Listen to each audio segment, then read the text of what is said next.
अस्सलाम वालेकुम। मुझो नालो आहे उरूज लिगारी। मां 11 क्लासनि जी फर्स्ट ईयर जी स्टूडेंट आहियां ऐं मुंहिंजी इहा अॼु जो जेको टॉपिक आहे इहो मिस अॼु असांजे स्कूल में वूमेन डे सेलिब्रेट कयो वियो। अॼु असांजे स्कूल में हिकिड़ी तमामु बहितरीनु औरत जेका मिस मारवी आहे उहा आई, हुन असांखे लेक्चर ॾिनो ऐं हुन असांखे पंहिंजे हक़नि जे बारे में ॿुधायो त असांखे माना असां सां कॾहिं कुझु ज़िंदगी में अहिड़ा थियनि असांखे अॼुकल्ह को बि हक़ कोन पियो मिले, पर तंहिं हुन ॿुधायो त असांखे कीअं असां पंहिंजे हक़नि ते खयूं। अॼुकल्ह त न्याणी खे कंहिं बि माना हक़ बराबरि कोन था ॾियनि, छो त घर में ई थींदो आहे चवंदा पुट जा हक़ ई आहिनि, धीउ जा हक़ ई आहिनि। असांखे जेका मिस मारवी आई हुनजे लेक्चर में असांखे काफ़ी कुझु हुन ॿुधायो ऐं असांखे काफ़ी कुझु सेखारियो त असांखे छा करणु खपे ऐं वूमेन जा हक़ असांखे कहिड़ा आहिनि। अॼुकल्ह छोकिरियुनि सां कुझु बि हर ते माउ पीउ बि छोकिरियुनि सां कुझु पेरेंट्स बि अहिड़ा हूंदा आहिनि जेके छोकिरियुनि सां नाइंसाफ़ी करे छॾींदा आहिनि, छो त जेके पीउ वारा हूंदा आहिनि चवंदा आहिनि न्याणी आहे हिनखे ॿिए कंहिं घर वञी माना शादी करे वेंदी, ॿिए कंहिं घर हली वेंदी, पराई आहे। तंहिं करे असांखे माना जेके छोकिरियुनि जी सोच हूंदी आहे उनखे हमेशह घटि कयो वेंदी आहे। छोकिरियूं पंहिंजी माना सोच पंहिंजे पेरेंट्स खां बि नथियूं शेयर करे सघनि।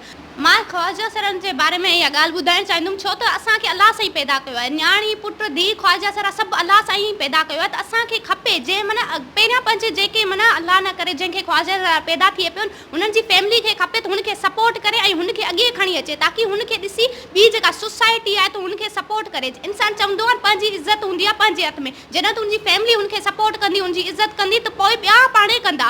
ऐं इनखे फैमिली खे पहिरियां सपोर्ट करणु खपे, ॿियूं जेके बि हूंदा आहिनि ख़्वाजा सर ऐं ख़्वाजा सरां खे असांखे हमेशह अॻिते खणी अचणु खपे। जेके असां आम वारा माण्हू हूंदा आहियूं जेके गर्ल्स बॉइज़ सभु पाण खे माना वधीक सुञंदा आहिनि ऐं आम जॾहिं बाज़ारनि में वग़ैरह ख़्वाजा सरा ॾिसंदा आहियूं त मायूं चवंदियूं आहिनि हिननि खां परे रहो, छो हू बि इंसानु आहिनि, छो हू अलाह सां ई हुननि खे पैदा कयो आहे, छो त असांखे हुननि जी मदद करणु खपे, अञा उन्हनि सां सुठो गुज़ार करणु। ऐं अलाह न करे असां कॾहिं बि कंहिं पोज़ीशन ते वञी रसंदासीं, असांखे पहिरियां ख़्वाजा सरनि खे अॻिते